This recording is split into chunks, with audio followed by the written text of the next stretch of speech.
यूनान में दो पाकिस्तानियों का इस किस्म का झगड़ा हुआ कि जनाब एक बंदा अस्पताल पहुंच गया और दूसरा उसको चाकू मार के तो नठ गया। पुलिस जो है ना उसको तलाश कर रही है। यूनान में दो डंकी लगाकर यूनान जाने वाले दो पाकिस्तानियों का इस किस्म डंकी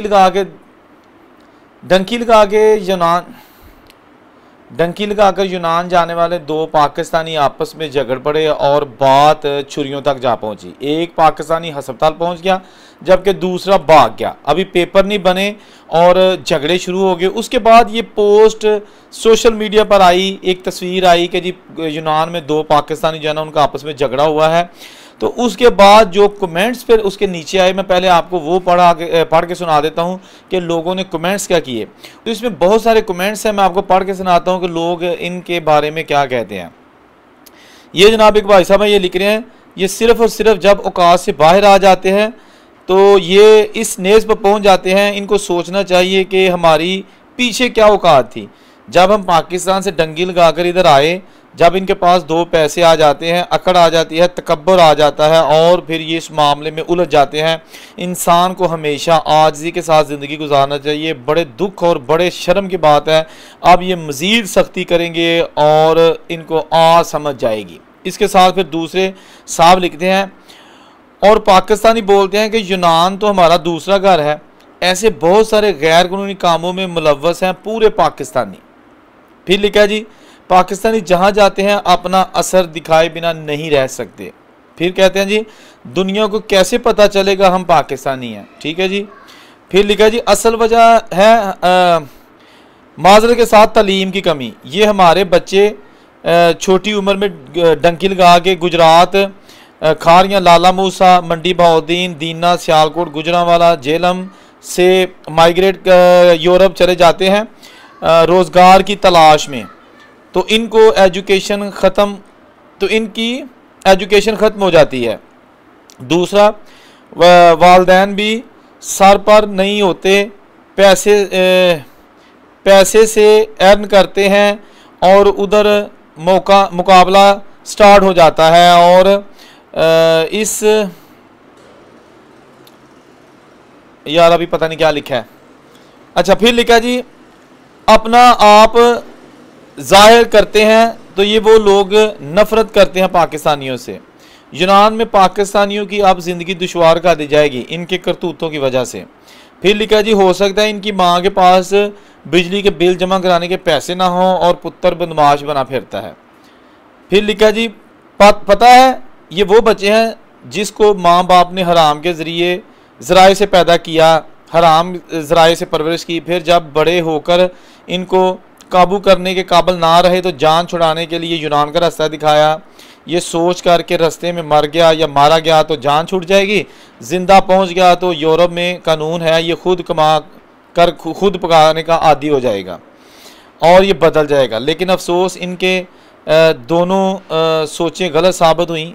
क्या होगा, यूरोप से ये जख्म हुआ, एक गिरफ्तारी होगी, जेल होगी और रिहाई के बाद डिपोर्ट पाकिस्तान में दुश्मनी एयरपोर्ट पर अच्छा यार ये जल्दी में लिखते हैं तो पता नहीं आगे पीछे लिख देते हैं। अच्छा, मुख्तसर ये कि बहुत सारे लोगों का ये शिकवा है कि इस वक्त जो यूरोप में पाकिस्तानी डंकी लगा के गए हैं ना, सारे नहीं, उनमें से चंद ऐसे हैं कि जो वहाँ पर बदमाशियाँ शुरू कर देते हैं और जो जब पैसे आ जाते हैं, चार छिलड़ा आ जाती है ना, तो उसके बाद फिर जनाब थोड़ी सी वहाँ पर किसी के साथ अनबन हो जाए तो कोशिश करते हैं कि जनाब वहाँ भी अपने बरादरी और अपने इलाके के लोगों का एक जत्था बना लेते हैं और धमकियाँ लगाते हैं, लोगों का गवाह कर लेते हैं। इसी से मिलता जुलता एक केस ऐसा भी है कि जो एजाज़ अशरफ नामी एक लड़का जिसका ताल्लुक नारंग मंडी से है, वो आज तकरीबन 10 साल पहले बरास्ता यूनान इटली गया। यूनान में उसने तकरीबन 4 साल गुजारे, 6 साल इटली में गुजारे। 6 सालों के दौरान उसको इटली का कार्ड मिल गया। अब हुआ ये कि उसने दोस्त बना लिए, ऑफकोर्स बन जाते हैं। तो जब इनके पास कार्ड आ गया तो दोस्त ने कहा कि चलो हम अपना कोई थोड़ा बहुत सेविंग करके ना तो अपना काम स्टार्ट करते हैं, तो हंगरी चलते हैं, वहाँ कुछ गेम करते हैं। अब ये हंगरी आ जा सकते थे, इनके पास यूरोप का कार्ड था।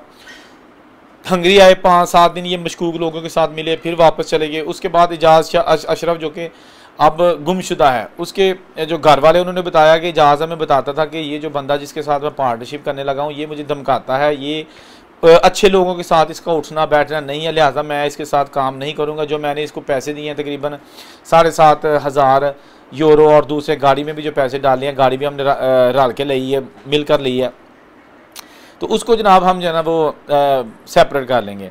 तो लेकिन उसके बाद ये हुआ कि ये बंदा जो है ना इसकी जान का दुश्मन बन गया, इसको धमकियाँ लगाना शुरू कर दी। फिर इसने वहाँ पर गैंग बना लिया। इसके दोस्त ने, एजाज अशरफ का जो दोस्त था, उसने हंगरी से भी बंदे मंगवा लिए और इसके ताक़ुब में रहे। और फिर एक दिन ऐसा आया कि ये जनाब 2023 को जो है ना आखिरी बार अपने पाकिस्तान घर वालों से रब्ता किया। आज 2025 है, इसका कोई रब्ता नहीं है। ज़मीन खा गई या आसमान निकल गया।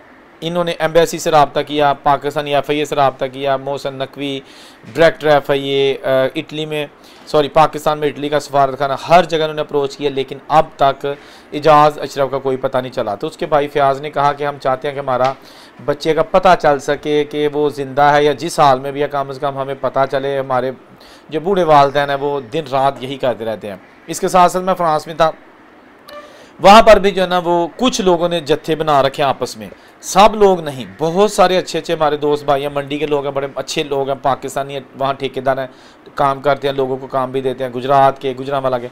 लेकिन कुछ ऐसे लोग हैं जो वहाँ पर कमाने नहीं गए, वो सिर्फ बदमाशी करने गए हैं और लोगों को जो है ना वो डराते धमकाते हैं, जो कि गलत बात है। तो बहुत सारी ऐसी चीज़ें हैं जो जब सामने आती हैं तो दुख होता है कि यार यही हमारे बच्चे जो यहाँ से जब गए थे तो रास्ते में डंकी लगा के जब बंदा जाता है ना तो पता होता है कि कितना मुश्किल सफ़र है, क्या क्या रास्ते में प्रॉब्लम्स आएंगी, लेकिन ये लोग सब बर्दाश्त कर लेते हैं। वहाँ जाके फिर थोड़ा सा जब इनको पता चलता है कि पक्के पैर आ गए ने, तो फिर जनाब ये इस तरह की हरकतें करते हैं। अभी देखिए इटली का एक पाकिस्तानी गुजरात का नौजवान गुजरात आया, यहाँ आके उसने डकैती कर ली, उसके पास गुजरात का कागज़ है, पेपर है, गुजरात आया प्लानिंग के तहत, होटल में ठहरा, घर नहीं गया ताकि पता ही ना शक ही ना किसी को। होटल में ठहर के उसने जनाब बंदे हायर किए और साथ ही गुजरात के गांव है वहाँ जाके इसने जनाब खुद नहीं गया, बंदों को भेजा, 5 बंदों को, और 3.5 करोड़ की डकैती कर ली। 3.5 या 4 करोड़ की डकैती करके तो पता ही नहीं चला किसी को। पुलिस की वर्दियाँ पहनी हुई थी लोगों ने। उसके बाद ये हुआ कि फिर जब ये पुलिस ने आहिस्ता आहिस्ता इन्वेस्टिगेशन का आगाज़ किया तो ये खुरा जनाब ये होटल तक जा पहुँचा, पता चला ये इटली का बंदा है, वसीम नामी आदमी जो इटली में होता है, लेकिन यहाँ पर आया था और साथ ही डकैतियाँ शुरू कर दी। आपको क्या यार बताएं, शर्म आती है। फिर कुछ लोग कहते हैं देखो जी तुम पाकिस्तान को बदनाम करते हो। हम पाकिस्तान को बदनाम नहीं करते, हम उनको बदनाम करते हैं जो पाकिस्तान को बदनाम करते हैं, ठीक है ना। ये हमारी वीडियो जो देखते हैं, मैं बड़ा खुश होता हूँ कि बड़े बड़े अच्छे लोग हैं, सारे मेहनत करने वाले लोग हैं, हक हलाल की कमाने वाले हैं। वो कमेंट करके बता दीजिएगा कि जो बंदा मेहनत करता है या बाहर जाके पंगा नहीं करता, पुलिस उसको कुछ भी नहीं कहती। मैं तकरीबन 20 साल से बाहर के मुल्कों में मौजूद हूँ, मुझे तो आज तक पुलिस ने कुछ नहीं कहा, ठीक है ना। वीडियोस भी बनाता हूँ, पुलिस के ख़िलाफ़ भी बनाता हूँ, सारा कुछ करता हूँ, लेकिन लिमिट क्रॉस नहीं करता। किसी का हक नहीं खाया, किसी के पैसे नहीं खाए, किसी का देना कुछ नहीं है। इसी तरह आप जो देख रहे हैं, आप बताएं कि आपको नाजायज़ कभी की पुलिस ने जो है ना ऐसे घर से उठा लिया हो, कभी आप पे चोरी का पर्चा डाल दिया हो, भावें बाहर थी पुलिस या पाकिस्तान दी, भाई करेंगे तो आएगा ना। अगर की भी नहीं तो कम से कम आपका जो है ना कहीं ना कहीं राब्ता तो होगा ना।